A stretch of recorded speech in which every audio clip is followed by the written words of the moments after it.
আসসালামু আলাইকুম সুপ্রিয় বন্ধুরা, খুলনা স্কুল অনলাইন ইউটিউব চ্যানেলের পক্ষ থেকে জানাচ্ছি আন্তরিক শুভেচ্ছা। মুক্তার আল সাকাফি ইসলামের এক অনন্য ব্যক্তিত্ব। কারো কাছে তিনি নায়ক, কারো কাছে তিনি প্রতিশোধপরায়ণ ব্যক্তি। কারবালা যুদ্ধের প্রতিশোধ নিতে তিনি কুফার ক্ষমতায় বসেছিলেন 685 সালের অক্টোবর মাসে। মাত্র 18 মাসের ক্ষমতায় সীমার ও ওবায়দুল্লাহ সহ কারবালা হত্যাকাণ্ডে অভিযুক্ত প্রায় সকলকেই হত্যা করেছিলেন তিনি। মুসলিম শিয়াদের কাছে মুক্তার একজন অসামান্য জনপ্রিয় ও সম্মানিত ব্যক্তির নাম। জন্ম ও বেড়ে ওঠা। মুসলমানেরা যে বছর মক্কা থেকে মদিনায় হিজরত করে সেই 622 সালে তায়েফে জন্মগ্রহণ করেন মুক্তার আল সাকাফি। মহানবীর মৃত্যুর সময় মুক্তার 10 বছরের বালক। ইসলামের জয় যখন চারদিকে ছড়িয়ে পড়েছিল, সে সময় দ্বিতীয় খলিফা উমর ইরাকের রণক্ষেত্রে পাঠানো মুক্তারের পিতা আবু ওবায়েদকে 634 সালের সেতু যুদ্ধে নিহত হন তিনি।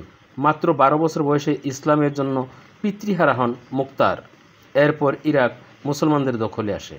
কুফায় থেকে যান মুক্তার। চাচা সাদ ইবনে মাসুদের নিকট বড় হতে থাকেন। কারবালা যুদ্ধের সময় 680 সালে যখন কারবালার হত্যাকাণ্ড ঘটে, তখন মুক্তারের বয়স 58 বছর। তার মাত্র 6 মাস আগে ইয়াজিদ যখন ক্ষমতা গ্রহণ করে, তখন মুক্তার ছিলেন কুফায়।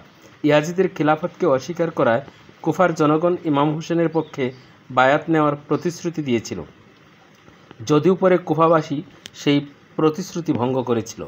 মুক্তার সে সময় ইমাম হুসাইনকে চিঠি দিয়ে জানিয়েছিলেন তিনি যেন কুফায় চলে আসেন।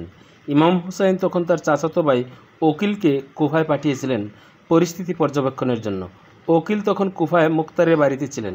কুফায় সে সময় উমাইয়া গভর্নর ছিলেন উবায়দুল্লাহ ইবনে জিয়াদ।